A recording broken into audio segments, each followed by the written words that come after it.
Sejam todos muito bem-vindos ao Cumbre Agrocast. Eu me chamo Felipe Treitinger, sou fundador da Cumbre, a sua escola de negócios e carreira para o agro. Aqui, como vocês sabem, em todo episódio a gente vai ter um grande especialista sobre o assunto para trazer conhecimento prático e aplicável para você que trabalha dentro do agronegócio. A gente vai falar sobre vários temas: marketing, finanças, estratégia, liderança e tudo que possa agregar para a tua vida profissional e pessoal também, tá? Hoje o nosso convidado é muito especial. E o tema é muito interessante, né? A gente vai falar sobre varejo de insumos agrícolas e tendências para esse setor, para esse elo dentro da cadeia do agronegócio, tá? E, obviamente, para apresentá-lo aqui de maneira devida, eu quero pegar meu apoio aqui, tá? Hoje ele é CEO da Bela Agrícola, é uma das maiores distribuidoras do agro para o Paraná, atendendo também São Paulo e Santa Catarina. Ele possui mais de 20 anos de experiência, sendo 10 destes anos dedicados ao agronegócio. Ele já passou pela posição de COO, de CFO, antes de assumir essa posição de CEO. Ele está, há mais de 3 anos, tá? Eu quero dar boas-vindas aqui a Alberto Araújo, CEO da Bela Agrícola. Muito obrigado pela tua presença. Muito obrigado, Felipe. Um prazer estar com vocês aqui. Muito respeito, muita honra estar com a Cumbre e com toda a iniciativa e educação que vocês têm feito. Muito obrigado. Vamos lá, Araújo, vamos começar aqui o tema aquecendo um pouco, tá? Vamos lá. Essa pergunta é sempre mais aberta, que a ideia é para o pessoal que não conhece a Bela Agrícola, você contar um pouquinho dos números, tá? Os big numbers da empresa. O que você puder, obviamente, tá? Quantos colaboradores, faturamento, quantos filiais vocês têm hoje, qual que é a relevância da Bela Agrícola no setor de insumos lá para o Paraná, São Paulo e Santa Catarina, que eu sei que eu conheço, já trabalhei com vocês, né, na época de Singenta Nideira, então conta pra gente um pouquinho aí, pra quem não conhece. Legal, Felipe. Vamos lá. A Bela Agrícola, né, esse ano completando aí 40 anos de empresa, ela foi fundada numa cidade próxima a Londrina chamada Bela Vista do Paraíso, por isso o nome Bela Agrícola, né? Hoje, nós podemos dizer que ela, se puder dividir em acesso, ela tem duas vertentes fortes. A primeira que é a original, que ela é muito conhecida, que vamos dizer assim, estamos falando de varejo, né? Então vamos chamar de B2C, o acesso direto ao produtor rural. E aí ela atua, como você bem colocou, como uma empresa regional. Tá? Então, territorialmente, ela vai de sudoeste de São Paulo, ela cobre o norte do Paraná, ela cobre Campos Gerais, né, que é mais ao sul do Paraná, e ela vai até o noroeste de Santa Catarina. Tá? Com isso, a gente acaba atendendo ali ao redor de 225 municípios. Tá? Nós estamos falando aí de clientes por safra, né? E a gente, por atender clientes pequenos e médios, considerando o Brasil como referência diária, né? Nós estamos falando aí de 10.800 grupos de produtores rurais por safra que são atendidos. Então, realmente, você fez uma boa analogia aí, porque realmente é o varejo do agronegócio. As culturas são, para quem também não conhece, são culturas onde o Brasil aí tem a sua relevância, né, que são culturas da soja, do milho, atuamos um pouco em culturas de inverno, como trigo, né, sorgo eventualmente, também apoiamos culturas de hortifrutis, né, batata, cenoura, né, que há alguma regionalidade, tá? Ainda não atuamos no B2C, vamos chamar assim, em café e cana, tá? Mas é aí que a gente migra para outra frente que é B2B. Mas antes de migrar para o B2B, só para dar um pouco de relevância em números, né? A gente está atendendo aí uma área ao redor de uns 4 milhões e meio de hectares potencial, tá? A gente atua hoje com um pouco mais de 1.300 colaboradores, divididos aí em várias frentes, né? E o negócio principal da companhia é o quê? Quando você fala no B2C, é fazer o oferecimento, né, a revenda em si dos insumos agrícolas, sejam eles defensivos, fertilizantes, sementes, nutrição foliar, né, biológicos agora. E além disso, como o produtor pequeno e médio não possui estrutura de armazenagem em sua propriedade, nós também temos os silos, onde nós fazemos o que a gente chama de originação. Nós recebemos a produção do produtor ali e ajudamos ele com a estocagem, a expedição, a comercialização. Então esse é o B2C. Perfeito. Tá? Quando você vai para a Bela B2B, B2B aí ela já é de extensão nacional. B2B são duas frentes praticamente que a gente atua. Uma frente é a frente de sementes de soja, tá? Então, tanto para a variedade sul quanto para a variedade cerrado, né? O Brasil é dividido aí praticamente em duas zonas de variedades de soja. Nós atuamos através da Bela Sementes, aí com 16 anos de empresa, nessas duas regiões, vendendo para outras empresas. Então, a Bela Agrícola B2C é um cliente da Bela Sementes, Sim. ela é o maior cliente, mas não tem uns 40 e poucos por cento de participação. Tá? Então, somos parceiros de empresas, né, como GDM, Syngenta, todas essas empresas que estão na soja. Tá? Começamos o nosso programa de milho também e para o sul temos o programa de trigo. Okay? Então, essa é a Bela Sementes. A outra empresa que surgiu em 2017 é uma empresa focada em importação e revenda B2B de defensivos químicos pós-patente, que é a DKBR.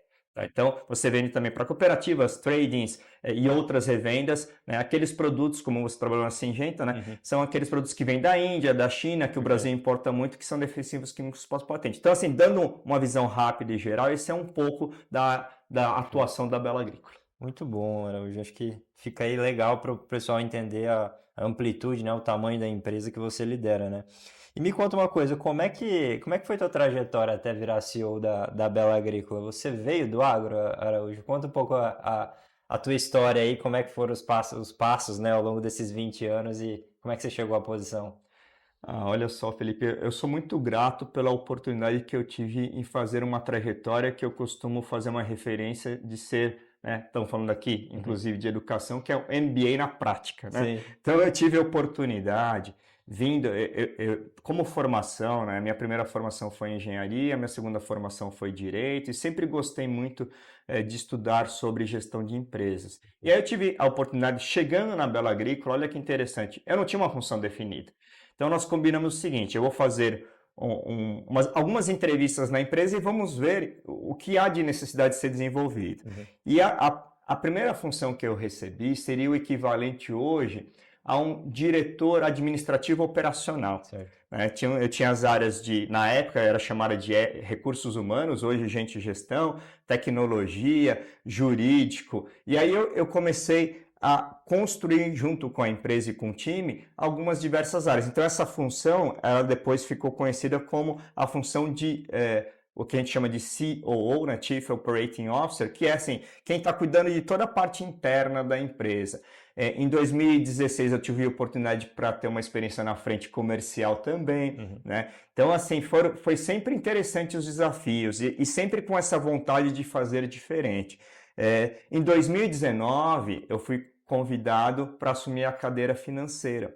Apesar de ter passado anteriormente numa frente financeira, a minha experiência era de gestão de recursos, não era finanças corporativas, né? Então o pessoal às vezes até confunde um pouco. Então foi uma experiência muito grata, porque eu tive a oportunidade de ter interface, né, com os parceiros financiadores, entender e mostrar um pouco como o setor precisava ser visto do ponto de vista financeiro. E no final de 2021, recebi um convite dos conselheiros para fazer a transição para o que seria a cadeira do presidente ou CEO, né, do grupo. Fiquei muito honrado, né? Não foi, num primeiro momento não foi muito fácil, né, porque não existe aceitação 100%, mas eu gostei do desafio. Por quê? Primeiro membro não participante da família fundadora que estaria assumindo essa cadeira. Tá? Então isso foi um pouco da trajetória, uma trajetória, Felipe, de muito aprendizado, né? De muita doação, de muito entendimento. Eu tenho me realizado efetivamente com essa trajetória. Legal, e acredito que muita humildade também, né? De estar lá aprendendo sempre com o pessoal. E porque o agro nem diz, todo ano é um ano, né? Toda safra é uma safra, nenhuma é igual a outra. Não. Quem gosta de monotonia não devia trabalhar no agro, né? Acho que tem que fazer outra coisa na vida, porque a gente é exposto a commodity, a setor político, a tudo, né? Clima, tudo influencia. São fatores que estão fora do nosso controle, né, Alberto? Acho que esse é o ponto. Tá ótimo, vamos pro assunto agora, Alberto, falando da Bela Agrícola, né, como uma das gigantes do varejo, conta pra gente a tua visão, tá? De como é que você vê hoje o setor de varejo no agro e como é que ele tem se desenvolvido ao longo dos anos, né? Então, se a gente pegar uma foto, olhando os 10 anos antes, o agora, e como é que você imagina o futuro desse nosso setor aí de varejo? Conta pra gente a tua visão. Vamos lá. Então, assim, ó, o varejo do agronegócio, né, ele realmente é um setor de extrema capacidade de geração de valor. Isso acho que ninguém tem dúvida. Ele tem muitos desafios, sim. Primeiro, naturalmente ele é um setor cíclico, você acabou de comentar. Ele depende de muitas variáveis que não são controladas pelos seus agentes, né? Câmbio, juros, clima, decisões regulamentares e políticas. Então, ele é um setor que acaba muito exposto a variáveis fora do controle, e aí que está o desafio de quem atua no setor. Tá? O que eu vejo focado em varejo? Né? Nós temos algumas ondas. Até então, quando eu fui no ano de 2012 para 2013 para o setor, né? Sem nenhuma experiência. Não era um setor que tinha a visibilidade que se tem hoje, tá? Quando ele começou a ganhar visibilidade, quando ali em 2017, talvez a gente até fale um pouco sobre isso hoje, né? As teses de consolidação começaram a ganhar um pouco mais de força, tá? Então ali o setor ficou um pouco mais conhecido, né? Mas eu vejo assim, do ponto de vista de crescimento com valor, não crescer por crescer, é um dos setores que ainda tem um dos maiores potenciais no Brasil. Hoje, a gente, né, eu sou o defensor de gerar valor na cadeia, e podemos falar um pouco sobre isso, mas hoje nós estamos praticamente ainda na primeira fase, que é gerar a commodity, exportá-la ou fazer o uso doméstico, né? Essas culturas que a gente comentou. Vou dar um exemplo, e eu gosto sempre de falar esse exemplo, né? Hoje é o maior produtor de soja do mundo, o maior exportador de soja do mundo? O Brasil, não é? Quem hoje detém aí, com exceções de alguma quebra de safra no passado, mas quem hoje detém a primeira posição em exportação de farelo de soja no mundo? Sabe quem é, Felipe? Não vou arriscar aqui. A Argentina. Argentina. A Argentina tem a maior exportação de farelo de soja. Não deveria ser o Brasil? Sim. Então, eu faço essas perguntas de uma maneira provocativa positiva, de como a gente tem que nos desafiar em relação ao setor para criar valor. Nós somos excelentes em técnica, produtividade, tá? Ainda falta o quê? Ainda falta muito aqui do nosso podcast, que é o assunto do nosso podcast, que vocês trazem como valor na educação, que é a gestão. A gestão precisa ser evoluída no varejo também, tá? E nós vamos falar um pouco do nosso lado, como a gente pode contribuir com isso, mas eu vejo que existe um potencial gigante para a gente focar em agregar valor no produto que nós já somos o melhor do mundo em produzir. Perfeito. Estou super alinhado contigo, viu, Alberto? Eu acredito muito que o Brasil tem um potencial de verticalização do negócio fantástico, a gente não explora isso da maneira que deveríamos, né? Então, tô aí do teu lado 100% nisso. E falando um pouquinho agora, Alberto, em relação a planos de expansão da empresa. Eu tive a experiência de te escutar numa palestra que você falou sobre franquias da Bela Agrícola, né? Que isso era uma das formas que vocês definiram por estratégia de crescimento. Queria que você contasse um pouquinho, obviamente, o que você puder contar do porquê dessa forma de expansão, né? O que vocês viram na questão da franquia para o negócio de vocês, para os telespectadores conhecerem um pouco também o que vocês estão pensando ali de próximos anos e contar um pouquinho desse mecanismo, né, de franquias que vocês estruturaram. Bem interessante, obrigado pela pergunta, Felipe. Olha só, nós temos hoje uma visão que é a seguinte: o agronegócio brasileiro, nós estamos falando aqui só de uma parte dele, né? Que até em inglês a gente usa o termo soft commodities, que são essas culturas que a gente mencionou. Né? Pessoal, ele é muito diferente em cultura, em região. Cultura, eu falo cultura das pessoas, tá? Não a cultura que você planta. Então, o que acontece? Se você não trabalhar com conhecimento local, dificilmente você vai ser eficiente. Essa é a nossa tese. E aí, o que a gente acredita? É por isso que quando eu falei que a Bela Agrícola no B2C ela é regional, porque existe uma dificuldade muito grande de você escalar um negócio que depende da cultura local. Então, o projeto que a gente chama de franquias, na verdade, era uma adaptação do conceito franquia. O que está por trás disso nós temos lá um empresário que tem uma loja agropecuária e que ele gostaria de evoluir, melhorando sua força de compra, comprar melhor, ter mais produtos para oferecer, tem mais soluções financeiras para oferecer. Então, o que a gente fala para ele? Olha, por que você não vem conosco numa plataforma Bela Agrícola, que a gente está chamando aqui de um projeto franquia, Certo. e você vai ter acesso a todos esses serviços e você vai representar a gente localmente, entendeu? Do que a Bela Agrícola ir lá, montar uma loja física, não conhecer como é que funciona, quem são os bons produtores, tanto tecnicamente como financeiramente, em gestão, como que o setor atua ali. Cada comunidade, isso é muito interessante, cada comunidade é muito distinta. Você vai visitar um produtor no norte do Paraná, você vai visitar um produtor em Campos Gerais, pessoal, honestamente falando, parece que você mudou de país. Eu não estou exagerando, o Felipe sabe o que eu estou falando. Então, qual que foi a nossa ideia? Poxa, será que a gente não pode dar uma oportunidade, um ganha-ganha para essas pessoas que já estão lá? E ela não é só para empresários, ela tem duas modalidades. Uma a gente chama pessoa jurídica, que é esse modelo, que hoje nós temos 3 rodando e mais 5 em estudos, porque a gente tem que fazer um estudo de viabilidade, se tem fit, se vai ser bom para os dois lados. Não é um processo simplesmente abre e faz, né? É um processo demorado, ele leva de 1 ano e meio a 2 para a gente fechar essa parceria. E existe um outro que é aquele técnico de campo, que é super bem reconhecido e que também quer ter acesso a produtos e oferecer aos seus clientes. E quando eu falo produtos, não só são os produtos insumos, mas também são os produtos de comercialização, uma opção em grãos, né? Um barter, Solução financeira. Soluções financeiras, de crédito. Então, a gente também tem esse agente, pessoa física, que se pode cadastrar na plataforma franquias também.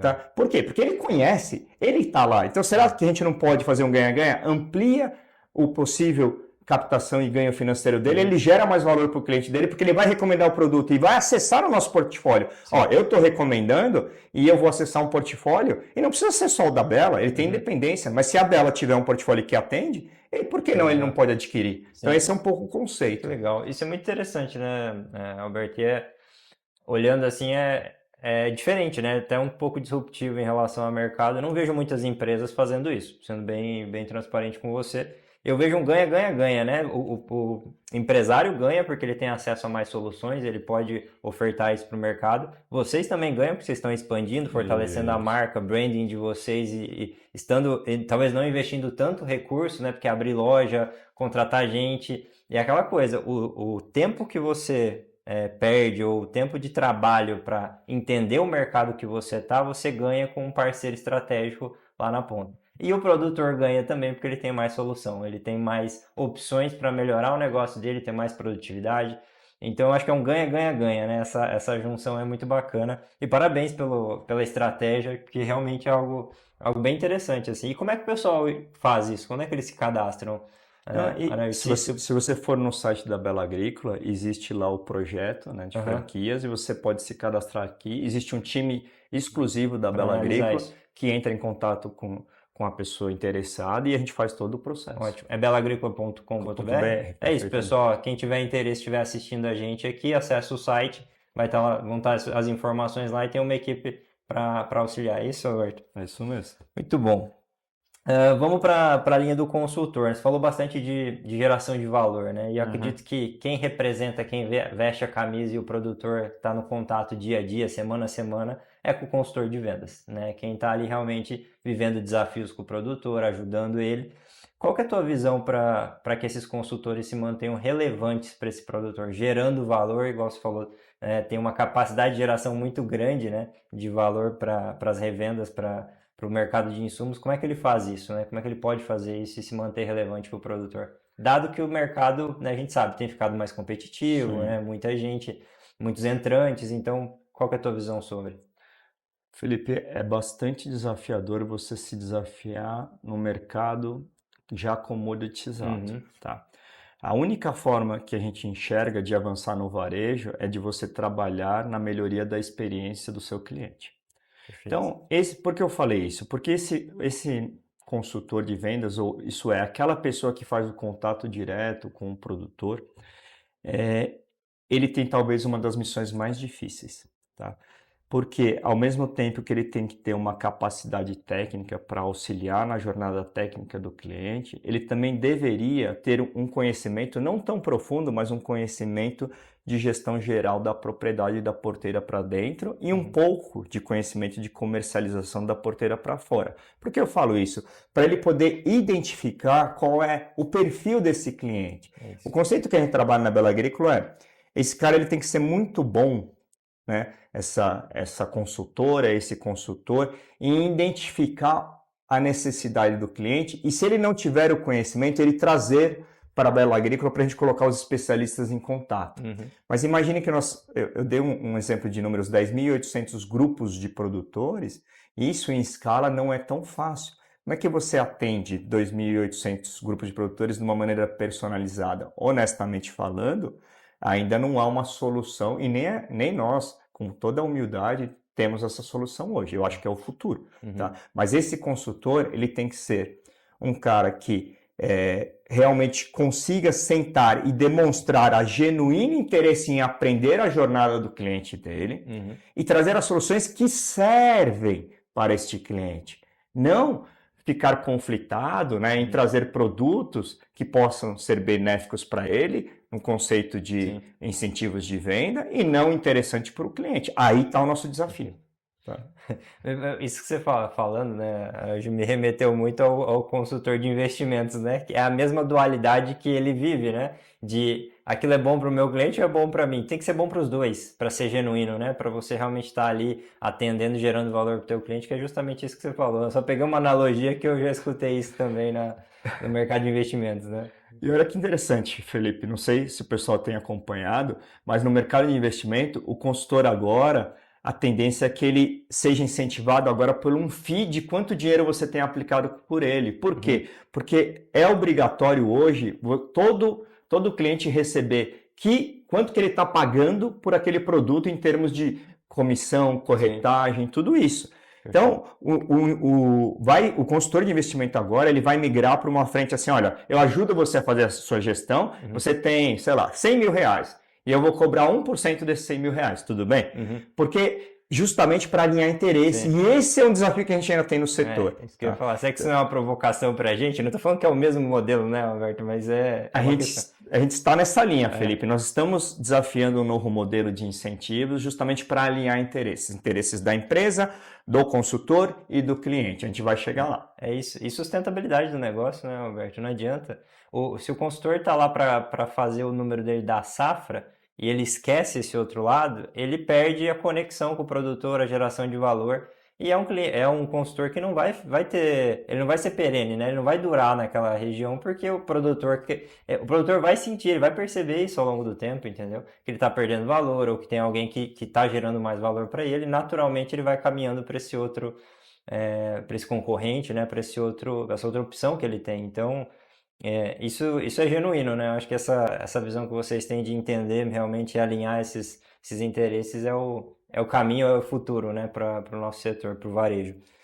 E me fala um pouquinho agora, Alberto, mudando um pouco de assunto, pensando na liderança, tá? Quem lidera distribuição, quem é gestor, quem é gerente, como é que você vê hoje, quais são os maiores desafios para este público, tá? Para quem está ali, que tem uma equipe comercial ou que tem uma revenda, no atual cenário, o que você vê que são os maiores desafios para o nosso setor, para o elo, aliás, de insumos agrícolas, tá? Para quem é dono, para quem é gestor?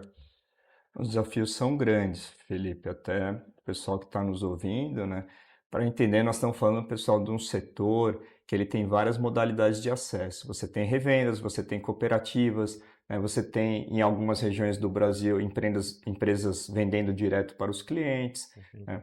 E aí um líder, talvez o maior desafio dele seja como trazer algumas mensagens e direcionamento para o seu time para poder justamente enfrentar esses desafios e enxergar isso como oportunidade. Tá? O que eu quero dizer com isso?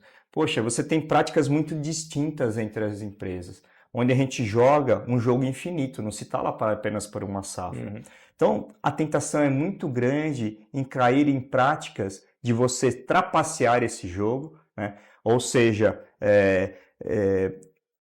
não gerar valor, em função de atuação da concorrência. Então, o que a gente costuma dizer internamente é, você como líder, em qualquer nível, você tem que estar genuinamente preocupado com o seu time. Não só com o seu time, mas também com seus pares, para vocês poderem colaborar e fazer o melhor para o cliente. Então, mas é extremamente difícil no nosso setor, Felipe e você que está nos assistindo, a gente tirar esse foco de olhar para a concorrência, né? Eu gosto muito de um exemplo rápido, quem conhece o Simon Sinek, né? Ele dá muitas palestras sobre liderança e ele conta uma história que ele foi na palestra de apresentação da Microsoft, queria ser um palestrante, e a Microsoft passou o tempo todo com os executivos discutindo o que a Apple fazia. E ele foi na Apple. E a Apple passou o tempo todo discutindo como melhorar a vida dos professores para prover uma educação melhor através da tecnologia, como melhorar a experiência do usuário, né? E aí ele pegou um táxi com um dos executivos da Apple, né? Ele até disse que é o funcionário número 54. Certo, né? Eles têm isso mesmo lá. Né? Exato. E ele falou assim, ele tinha ganho, quem é mais antigo, né? Não sei, não é todo mundo que conhece, mas o pessoal tinha um negócio chamado Zoom da Microsoft, que era tipo um iPod, onde você guardava suas musiquinhas, mas era muito melhor que o da Apple. O da Apple era horrível, era um iPod que você tinha dificuldade de mexer, tinha aquele iTunes que até hoje, para mim, eu não consigo usar direito. Tá? Então, ele pegou e provocou. Ele falou assim, então, sabe que eu tive ali na conferência da Microsoft e ganhei um Zoom. E o Zoom é muito melhor que esse iPod de vocês, né? Provocando o executivo. O executivo virou para ele e falou assim, eu não tenho dúvida que é bem melhor mesmo. E encerrou a conversa. Sim. Então, assim, por quê? Porque o foco dele não era olhar para a concorrência, era olhar para a experiência do cliente. Num jogo infinito, tem vezes que você vai estar na frente, tem vezes que você vai estar atrás. Mas se genuinamente você está procurando melhorar a experiência do seu cliente, pode ter certeza que você vai chegar antes que todo mundo. Perfeito. Isso vai muito em linha, Alberto, do que eu falei também. Eu fiz um post recentemente no LinkedIn falando, né? Exatamente isso. Tem fatores que a gente não controla, a gente não pode excessivamente perder nosso tempo pensando, gastando energia, fazendo reunião sobre Selic, sobre o governo, sobre... Você tem controle sobre isso? Isso está dentro da tua zona de influência? Não está. Né? E a mesma coisa concorrente, óbvio, você tem que olhar e tudo mais, mas assim, qual que é o teu foco, qual que é a tua estratégia? Né? O que você se propõe a fazer para gerar valor para o teu cliente, né? Para você ser diferente, para você ser visto, para você ser valorizado. Eu acho que é muito esse caminho, né? Tem muitos empresários, muitos gestores que acabam focando muito no olhando para o vizinho, para a grama do vizinho e não olhando para a grama do cliente. Vamos usar a mesma analogia, né? Perfeito. Como é que você gera valor para ele no fim das contas? E tá super alinhado também com o que eu vejo, tá? Vou fazer uma chamada super rápida aqui, tá? Só para o pessoal que está assistindo a gente, tá? Para nossa próxima imersão em liderança e gestão no agro. Para quem é gestor, líder de equipes, empresário, vai acontecer aqui em São Paulo. Eu vou deixar o QR Code aqui na tela para você se cadastrar. São 2 dias de imersão, são 24 horas, mentorias coletivas. A gente vai ter perguntas e respostas com C-Levels do agronegócio, tá? Fica aqui meu convite, quem tiver mais interesse se cadastra, tá aqui na tela, vai estar na descrição também do nosso podcast. E é isso, vamos voltar aqui para a continuação aqui do nosso podcast, para a segunda parte. Alberto, quero falar um pouquinho com você agora sobre tecnologia. Como é que você vê a tecnologia impactando o varejo? Qual que é a tua visão sobre marketplaces? O que é fogo, o que é fumaça, o que é fumaça, o que é fogo? Conta para mim aí qual que é a tua visão, para nós aqui, para os espectadores, qual que é a tua visão sobre aliar a tecnologia dentro do setor de varejo?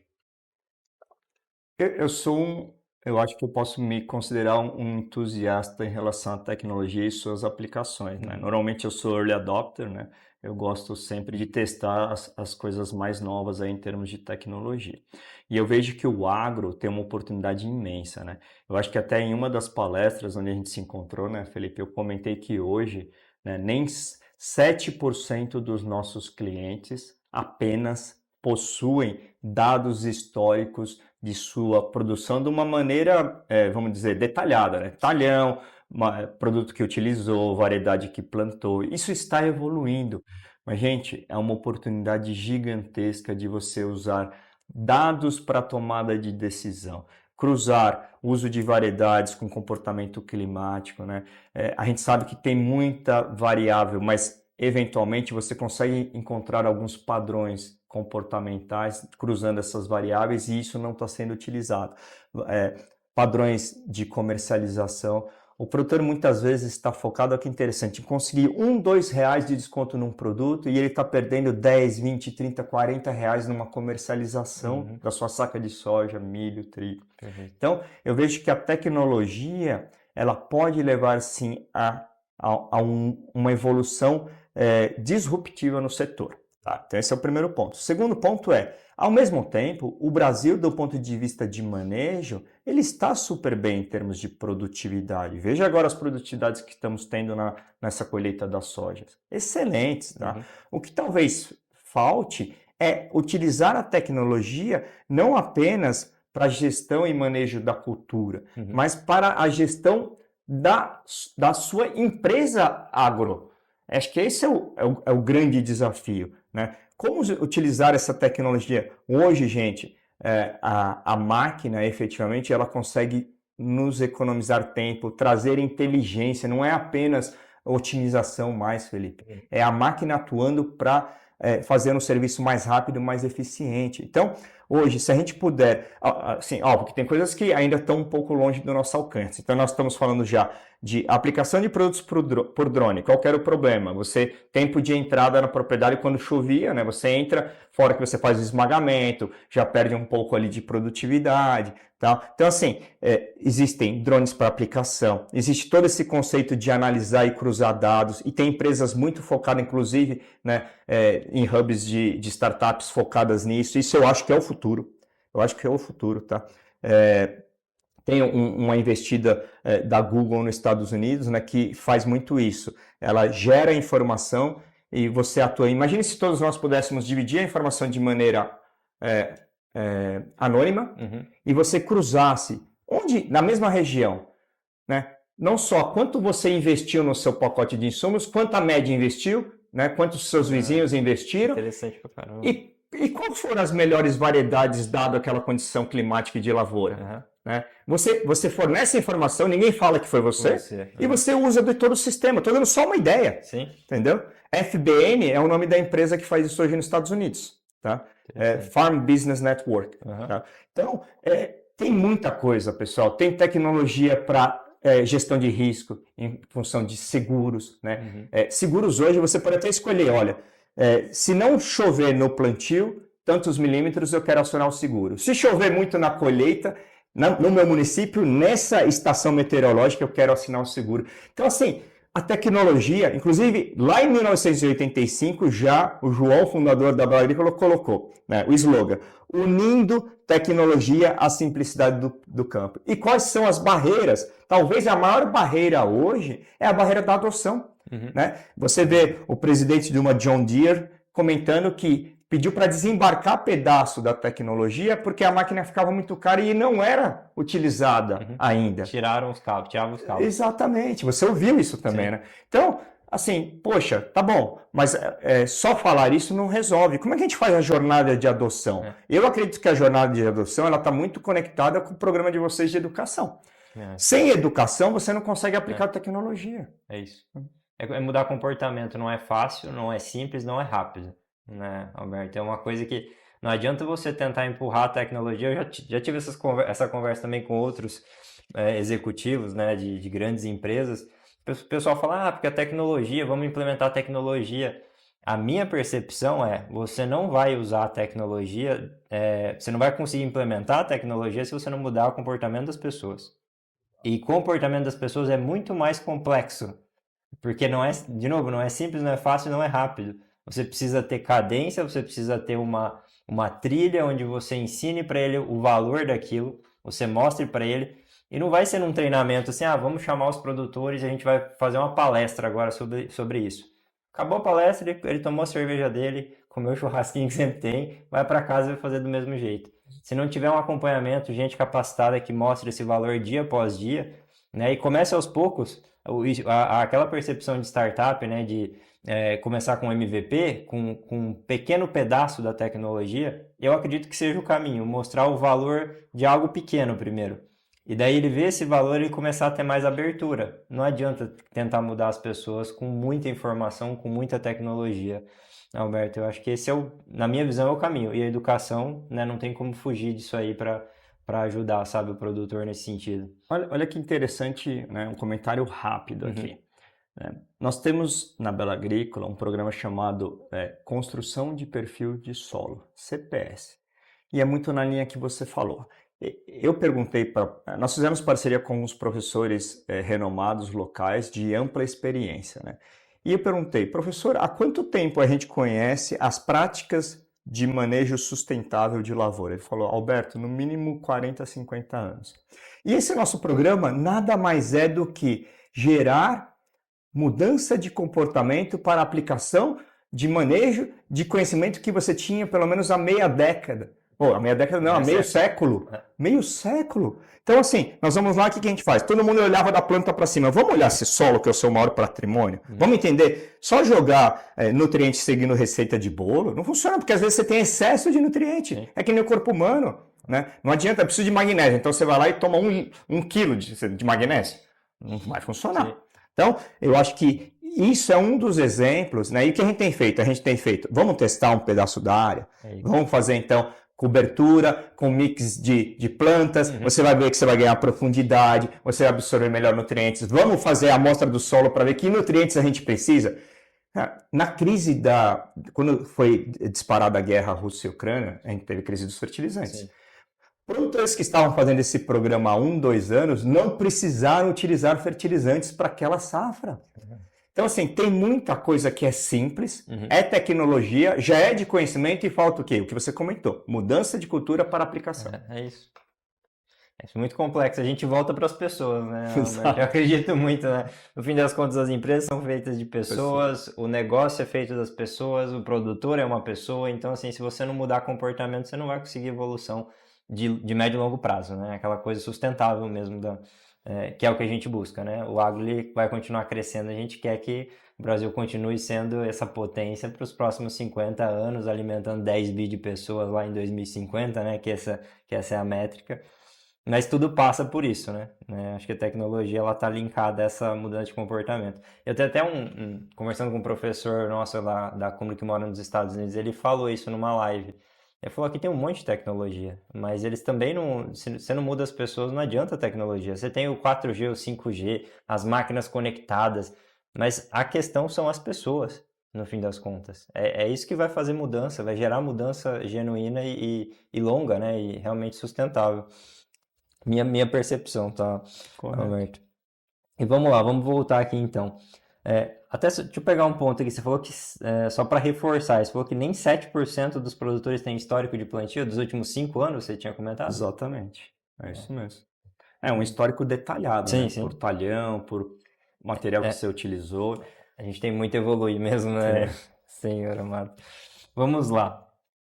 Vamos falar um pouquinho agora de verticalização, tá, da distribuição. Você comentou, né, no início aqui do nosso bate-papo sobre a Bela Sementes, já que eu trabalhei com vocês, inclusive, né, nesse setor de licenciamento, e também da DKBR, isso? Correto. Que é exportação, né? Importação de defensivos pós-patente.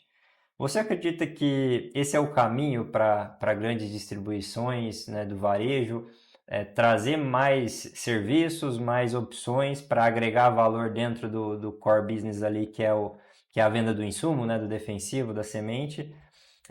O que você pode trazer sobre isso? Né? A gente tem empresas mais verticalizadas, menos verticalizadas, as cooperativas são muito verticalizadas em essência, né? Como é que você vê essa combinação para quem atua na questão de distribuição de insumos no Brasil? Para pequenos, para médios, para grandes, se você puder trazer aí a tua visão.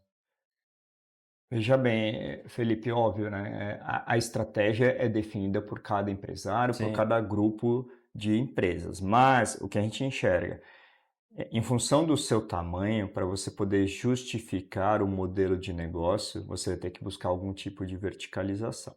Então, vamos dar um exemplo, né? Nós falamos lá da importação. Esses produtos que a gente importa, eles são os mesmos fabricantes que fabricam com outros nomes os mesmos produtos para as grandes multinacionais, entendeu? Então, qual que era o nosso objetivo? Era conseguir agregar valor na cadeia e não destruir valor. Isso é muito importante. Tanto que a empresa ela é independente, ela tem que ser viável por si só. É um spin-off mesmo. E qual que é o grande valor? É a inteligência que você tem, porque você sabe como o mercado produtor está se comportando. Você fala assim, olha, como aconteceu em 22 de um glifosato sair para $4, né? Para $9 em 3 meses e depois batendo $14, você consegue se posicionar sabendo que isso está acontecendo. Então, hoje, com a velocidade da informação, você consegue melhorar a gestão de estoque, gestão de posicionamento de preço, até para informar o produtor.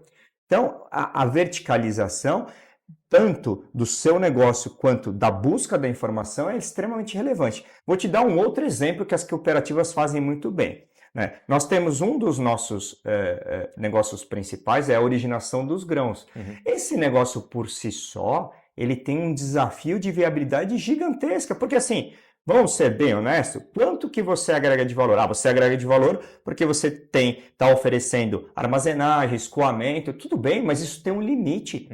Pelo valor hoje, com as exigências corretas de segurança de trabalho, nós temos visto acidentes, tem que ter mesmo, tá? As estruturas são muito caras de se operar. Então, qual que é uma das formas de viabilizá-las? É você verticalizar, fazer uma parceria com quem esmaga, ou eventualmente você mesmo esmagar, você criar biodiesel da soja, você fazer etanol do milho. Então, assim, dependendo da sua escala, você vai. A verticalização talvez não seja nenhuma opção, seja uma obrigação. Agora, você pode, e ainda existe muito espaço para empresas de nicho. Então, assim, você quer agregar valor à jornada do produtor, você pode ser um cara, por exemplo, que só trabalha com a frente de biológicos. E você vai ser rentável, você vai ser duradouro e sustentável. Então, assim, não existe um modelo único. O que acontece para grupos como o nosso é em função do tamanho. Se você não verticalizar, você não consegue viabilizar o modelo de negócio. Entendi. Não, muito interessante. Então a gente volta para a questão da estratégia, né? Se você como, né, dono da empresa ou um dos o grupo de diretores, né, definiu que a estratégia é trabalhar um elo da cadeia muito bem trabalhado, né? Você é o melhor para o produtor rural em assistência técnica que seja. Essa é a tua definição, então vai atrás disso. Você tem que ter os melhores consultores. Às vezes o consultor que está sempre buscando especialização é um cara que, né, que você incentiva a educação e vai falar, você vai fazer esse curso, você tem que escolher 2 cursos para fazer por ano, tem que apresentar para a gente e tem que estar ligado com o que a gente definiu como estratégia. Então você vai trabalhar toda a tua empresa, né, alimentando essa estratégia, que no fim das contas é teu diferencial para o teu cliente, né? No caso de vocês, é o que você falou, a nossa estratégia ela necessita da verticalização para sustentar o business. Para negócios menores, não necessariamente, né? Vai ter o que vai trabalhar no biológico, o que vai ser o melhor no defensivo, talvez, o que é o melhor com bandeiras premium, o que é melhor com pós-patente, o que vai trabalhar preço, o que vai trabalhar valor. Então, né, estratégia. Exatamente. Estratégia, cada um tem a sua, né? E se ela estiver alinhada e fizer sentido economicamente, né? Porque toda empresa está aí para se sustentar, tá tudo certo, né, Araújo? Muito bom. Vamos para. Tem um ponto interessante em relação à liderança também. Tem um caso bastante peculiar na Bela Agrícola. Conheço ele pessoalmente quando eu trabalhei lá em Sertaneja, que é o Furlan, né? Ele é um gerente de filial lá da unidade. E ele tem uma credibilidade, uma confiança com os produtores daquela região que eu desconheço em qualquer outro lugar desse país, das pessoas que eu já conheci, já conversei. Como você mesmo falou numa palestra, é real, porque eu vivi isso. Você chega lá, tem fila de produtor esperando como se fosse atendimento médico com ele. Você acredita que isso é replicável? Assim, é possível criar isso? Ou quais são as características, o que o Furlan fez, né, ao longo dessas décadas que ele está lá, que ele conseguiu esse nível de confiança com o produtor e ali com todo mundo da região? Você teria essa visão, tipo, o que diferencia ele? Porque eu conheci muitos, né, gestores de várias empresas, não só da Bela, quando eu atendia lá. O que você vê assim que poderiam ser insights para talvez líderes, e contando um pouquinho, né, super rápido, sobre o Furlan, e realmente isso acontece e é algo bastante peculiar, né? Um excelente ponto, Felipe. Veja bem, o Furlan é um caso real de um gestor que tem a genuína vontade de entregar valor para o cliente. Genuína. Vou dar um exemplo aqui. e não querendo, obviamente, expô-lo, né? Mas até com ele já é um gestor muito experiente e muitas vezes não tem a mesma mobilidade que um jovem. Sim. Ainda assim, ele faz questão de fazer as visitas na propriedade. Ele pede para que alguém o acompanhe, né, dirija, leve ele, ele desce, ele verifica como é que está a situação das plantas. Então, assim, é uma pessoa que transmite muita confiança, né? Você perguntou se é replicável, e a gente até vai falar em algumas características das pessoas, né? Eu diria que é replicável sim. O que não é, eventualmente, é escalável, porque o que acontece? Não é todo, apesar dele ter uma gama muito ampla e conseguir atender os interesses de muitos clientes, principalmente aqueles clientes tradicionais, Sim. que a gente brinca, mas não é brincadeira, que realmente ele tem a chave da porteira. Né? Isso é muito interessante porque isso se consegue com relacionamento de confiança ao longo de muito tempo. Ainda assim, o próprio fulano, se você perguntar para ele, o modelo dele não serve para todos os clientes. Então, olha que interessante. Replicável, sim. Escalável, não necessariamente. E esse é um desafio quando você fez aquela pergunta do consultor de vendas. Muitas vezes a gente precisa substituir o consultor para atender um determinado cliente. A gente até costuma brincar, o santo não bate. Sim. E se não houver empatia nessa relação, não vai haver negócio. Muito difícil. Os negócios ele vai preferir fazer com alguém que ele tenha mais empatia. E o Furlan, pelas suas características pessoais e profissionais, ele consegue gerar empatia para um grupo de clientes que atua naquela região. Perfeito. Então ele acaba sendo uma referência não só técnica, porque ele gosta e faz muito bem, e aquilo que você gosta você normalmente faz bem, e ele ainda é genuíno e verdadeiro com as pessoas. Você percebe quando ele fala, quando ele está com você 100% do tempo, não tem distração. Ele não está mexendo no celular, ele não está olhando no computador, ele está olhando no teu olho. Então, são pequenas coisas, né, que fazem total diferença nesse relacionamento. Não, acho que e também é muito isso, né? E dá para pegar essa analogia que você fez, né, do Furlan atender um perfil de cliente, conseguir criar isso com o consultor que você também trouxe, que é na contratação, né? Quando você entende qual que é o perfil da carteira de clientes que aquele consultor vai atender, você alinha esses interesses com o gerente da unidade, com o RH, você consegue ser mais assertivo na contratação, porque você já entende o perfil. Você já fez essa depuração, né, essa análise de qual que vai ser a carteira. Se é uma carteira, aí tem aquela dificuldade, né? Se é uma carteira nova, tem muitos gaps ali na pesquisa, né? Mas se é uma carteira realmente uma substituição, alguém que saiu, alguém que foi promovido, você ter essas informações te ajuda a estar alinhado, né, numa boa contratação, na minha percepção, Araújo. É isso mesmo.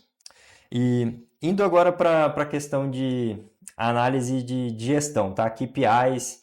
Eu quero perguntar para você quais são os 3 a 5 KPIs que você olha com frequência na empresa para saber se a operação ela é sustentável e ela está alinhada com a estratégia da empresa, o cenário atual, e por que esses 3 ou 5, até 5 KPIs, eles são os mais importantes para você, gerindo a Bela Agrícola, com a tua experiência do varejo, quais seriam eles e por quê, Humberto? Vamos lá, então a gente percebe um dos indicadores que talvez a gente seja, né? Eu brinco que muitas vezes a gente se sente, para quem conheceu, o Napster antes do Spotify, né? Porque o Napster foi um sistema muito similar, uma plataforma similar de streaming de música que não deu certo porque foi fora de time, não teve adoção. Mas uma métrica que a gente gosta bastante é área tratada na venda de insumos. Como é que a gente mede se nós estamos participando mais, se nós estamos crescendo? Não é com o número de lojas, não é com o número de clientes, não é com venda em reais ou dólares que seja. Mas assim, os produtos que nós vendemos naquele período, qual área que ele tratou? Então, vou dar um exemplo, né? Bela Safra do ano passado, nós vendemos o equivalente de produtos para 4 milhões e 300 mil hectares. Esse ano, nós vendemos para 6 milhões e 200 mil hectares. Então, é um crescimento.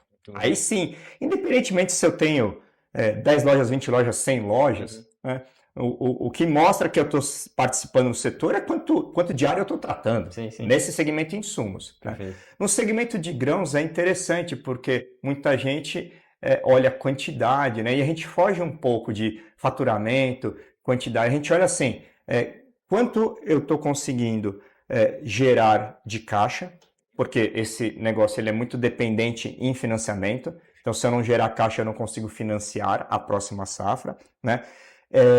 E quanto eu estou tendo de resultado. Então, métricas como, né, a gente fala a sigla em inglês EBITDA, né, que é o lucro ali, o resultado da operação antes de impostos, depreciação, amortização. Então, a gente acompanha bem essas métricas, né? O nosso portfólio, ele está com uma margem ou com um lucro esperado, né? Nós estamos conseguindo colocar um mix de produtos ideal, né, que atenda tanto os interesses da Bela Agrícola de continuidade quanto do produtor. Então essas são métricas que a gente olha e tem uma métrica que essa é a mais importante na minha visão e a gente já está acho que no 4º ano com ela, só que ela tem um caráter subjetivo e você tem que saber lê-la muito bem, que a gente usa também outra sigla em inglês, né, que é o Net Promoter Score.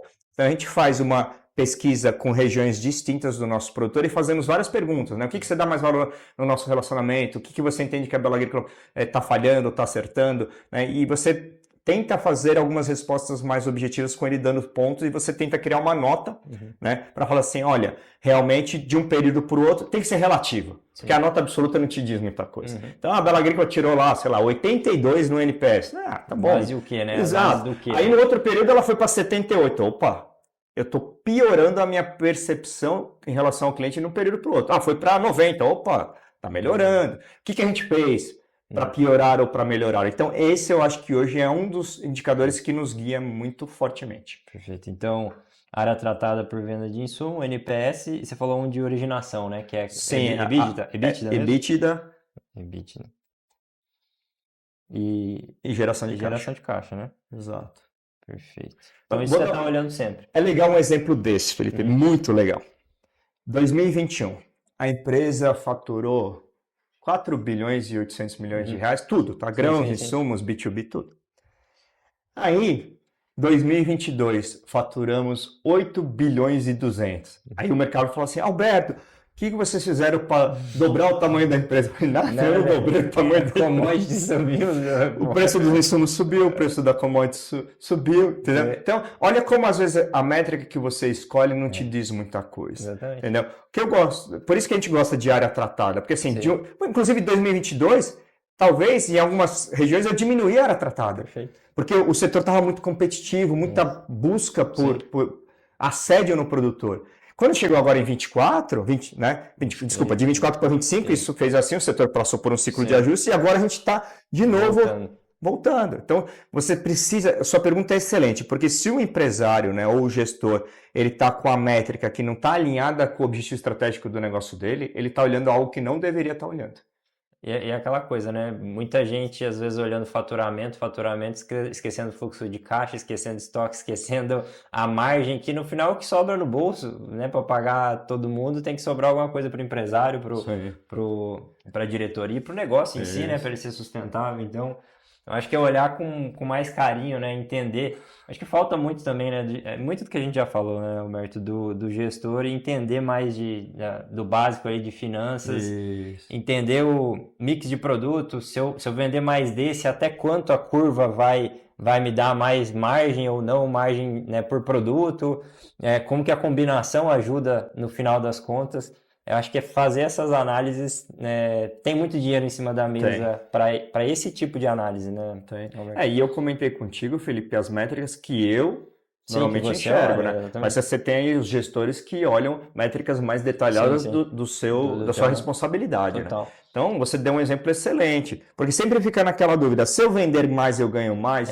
Não, existe um conceito chamado fronteira ótima de volume, preço e lucro. Margem, Exato. Então, assim, mas esses conceitos, como você bem falou, eles têm que ser difundidos, porque nós vamos falar sobre isso, inclusive, né? Eu vi ali que já está na nossa programação, que como você leva o setor a atuar de uma forma pró-negócio, tá? Não depreciativa.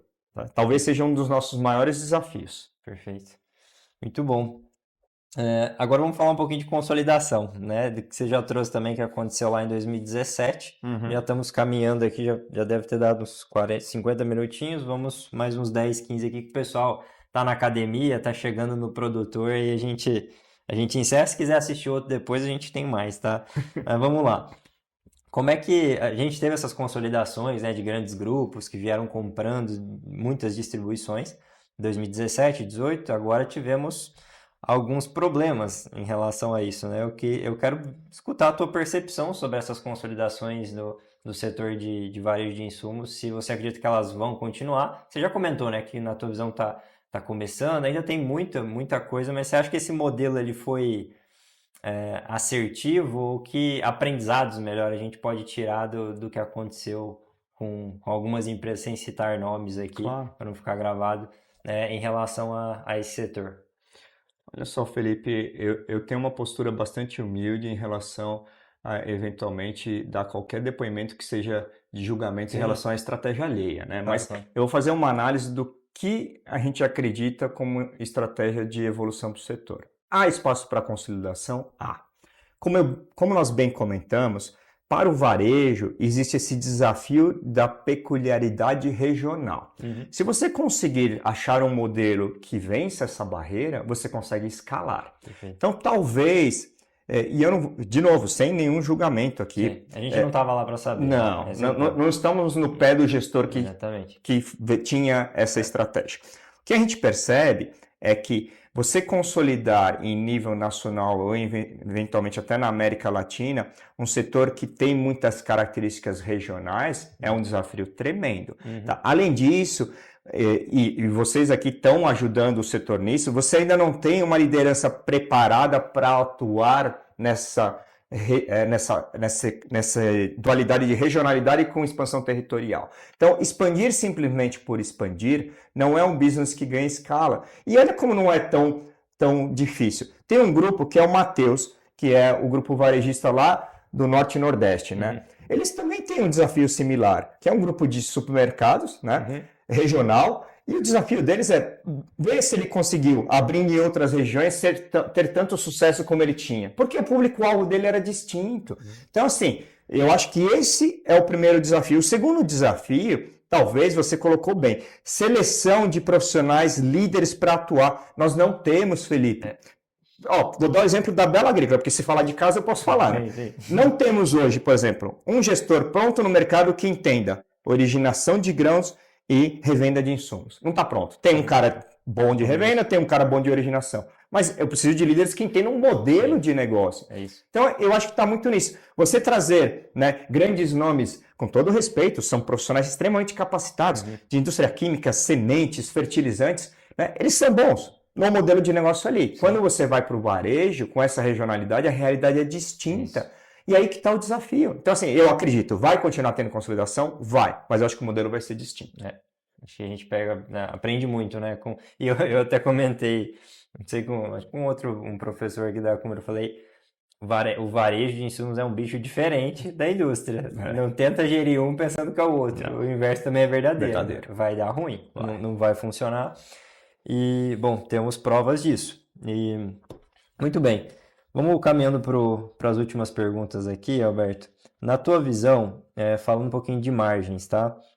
Quais são, o que são margens de lucro saudáveis para distribuição dentro do agro, base à tua experiência? Você consegue dar alguns números, algumas métricas de margem, de lucro? Se você puder comentar, assim, a tua visão, tá? Não precisa ser nenhum número, obviamente, interno. Sim, assim, existem algumas métricas do setor, né, pessoal? Mas isso depende muito do ciclo financeiro. Nós estamos falando hoje de um ciclo financeiro de uma taxa básica Selic de 13,25 ao ano. Exatamente. Então isso mata qualquer modelo de negócio. Não é público isso, então você vê empresas gigantes do setor buscando outros tipos de recursos alternativos e não sendo viáveis em função do custo financeiro. Mas quando você fala, eu deixo falar da nossa realidade, quando você fala de uma revenda de insumos, você pode esperar um EBITDA saudável na casa de 8 a 12%. Tá? Quando você fala de originação de grãos, você pode esperar um EBITDA aí um pouco mais agressivo, mas de 2 a 4%. Quando um mix total te leva para um EBITDA aí, no nosso caso especificamente, né, saudável de 5 a 7%. É isso. Então, assim, olha que business desafiador. Isso é antes da despesa financeira. Então, é um negócio, pessoal, que mira, eu costumo brincar, né? O produtor, ele trabalha com range de EBITDA de 20% a 40%. A Bela Agrícola trabalha, né, com esse range aí de 5% a 7%. Sendo que na última linha, nós estamos brigando para ter 1,5%. Quando tem 2%, você fica extremamente feliz, por cento. Caramba. Entendeu? Óbvio que tem escala, Sim, tem sim, alavancagem, tem tudo isso, mas só para dar um pouco de métricas sim. do desafio do modelo de negócio. O que acontece? Quando vai tudo bem, é esse pouquinho que você faz um montão e ganha um pouquinho. Sim. Quando dá errado, isso aqui vira um número muito Negativo, grande. Exato. Então, esse é o desafio dessas métricas, mas geralmente são essas as métricas que a gente tem acompanhado. Mas é isso mesmo, Roberto. Eu sempre falo que não tem muita margem para erro, né? Você tem que trabalhar a inadimplência muito bem, saber Isso. para quem você está vendendo, porque você não recebe um cliente, isso acaba com o teu resultado financeiro, óbvio, dependendo do tamanho, um só não, mas se você é pequeno, sim, né? Ele vai comprometer teu negócio. Então, eu falo que minha percepção, trabalhar eficiência, geração de valor, não dá para sair daquela cartilha e falar tenho margem para fazer. Não tem, meu amigo, não tem. Então, assim, tem que trabalhar em cima da realidade, né, desse business que de novo, não tem uma barreira de entrada muito grande, mas também é isso, né? A gente precisa trabalhar com essas margens e ser eficiente com o negócio, né? Muito bem. Vamos indo para a última pergunta, a gente vai para o mini bloco Pinga Fogo com o gestor, tá? Que daí eu já te explico como é que funciona e a gente fecha aqui nosso bate-papo, tá?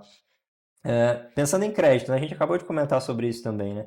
Qual que é o impacto real que isso vai ter na cadeia, pensando que hoje o crédito está reduzido, a Selic está muito alta. Acho que você comentou já um pouco nessa resposta que a gente teve agora há pouco, mas tem algo a mais a acrescentar em relação ao cenário atual sobre crédito? Crédito, de novo, né? Eu também me sinto às vezes um pouco fora do tempo, mas a gente ainda tem um setor que na cadeia a sociedade toda ajuda a subsidiar, sendo bem factual aqui, Sim. né? A gente precisa encontrar formas de créditos alternativos, né? Então, esse ciclo de ajustes é o primeiro ciclo que nós estamos passando com maior participação de investidores. Tá? Investidores que acreditam, que dão crédito para o setor. O que a gente precisa fazer, pessoal? Criar políticas e demonstrar que o nosso business, né, nosso negócio, ele é cíclico sim, mas se a gente só vai melhorar a eficiência dele se a gente atrair esses investidores, sejam nacionais ou estrangeiros. Então eu acredito que há uma oportunidade de expansão da carteira de crédito, a gente precisa melhorar algumas práticas para dar mais segurança para o investidor, mas eu vejo que esse é o caminho. Sair um pouco da dependência da sociedade e encontrar fontes alternativas de recursos diretamente com os investidores. Né? E tem várias soluções para isso, CRA, FDICs, né, FIAGROS. Então, assim, tem muita estrutura financeira que pode ajudar não só o produtor rural, como todas as empresas do setor. Perfeito. Muito bem, agora vamos para o Pinga Fogo, tá, Alberto? Então, como é que funciona, tá? Perguntas diretas, respostas sucintas, tá? A primeira delas é, para você, o que define um grande líder? Grande líder é aquele que consegue passar de maneira despercebida, suportando o seu time em todas as frentes. Então, não é aquele que não impõe, mas é aquele, né, que flui pelo seu time, entendo que esse seja um grande líder. Ótimo. O sucesso do varejo de insumos depende de? Depende de coordenação da cadeia. Uma equipe de alta performance é feita de pessoas que acreditam na estratégia. Quais foram os 3 maiores aprendizados da carreira até agora? O primeiro, humildade, melhoria de capacidade de comunicação e autoconfiança. Bom. Eu contrato pessoas para o meu time que tenham... Uma única coisa, vontade. É isso. Também. Falta gente com vontade, realmente, de fazer a coisa acontecer. Feedbacks, na minha visão, são? Presentes. Você abre se você quiser e usa da forma que melhor lhe prover. É isso aí. O livro de maior impacto na minha carreira? São vários, mas eu gosto de falar do primeiro, que foi o Monge Executivo. Por quê? Porque ele mostra uma liderança que serve, e é o que eu acredito, tá? Eu não acredito numa liderança impositiva, eu acredito numa liderança que suporta, né? É isso. Perfeito. Roberto, estamos finalizando aqui nosso bate-papo. Quero te agradecer imensamente pela presença, de verdade. Agregou demais, eu sempre aprendi demais com você aqui de varejo e fiz muita anotação. Depois isso aqui vai virar conteúdo também, mas com certeza vai para o meu caderno de anotações aqui, porque é um privilégio, eu falo para mim, estar aqui com pessoas com tanto conhecimento quanto você. Quero também deixar aqui a câmera aberta para você deixar um recado final para o pessoal, fica à vontade. Incentivo, algo Claro. que você queira, alguma mensagem. A câmera é toda sua e fica à vontade. Muito obrigado, Felipe. Queria aqui, como dica, normalmente a gente brinca, né, que conselho, se fosse bom, nós venderíamos, né, pessoal? Mas, primeiro, acredite em você E uma das formas de acreditar em você é investir em você mesmo, principalmente através da educação, né? Nós temos aqui um exemplo claro, né, de um jovem grupo de empresários que estão aqui buscando trazer valor para a sociedade através da educação. Invista em você porque vale a pena. Aprenda, seja curioso, né? Saia da zona de conforto, que não é fácil, mas você vai colher muitos frutos, tá? Excelente jornada para você. Um grande abraço. É isso, Alberto. Pessoal, para quem não nos segue ainda, Cumbre Agro LinkedIn, Cumbre.agro no Instagram. Segue a gente lá, gostou do episódio, compartilha com colegas profissionais do agro, WhatsApp, manda no grupo da empresa. É isso, pessoal. A gente se vê no próximo episódio. Muito obrigado, um abraço e tchau.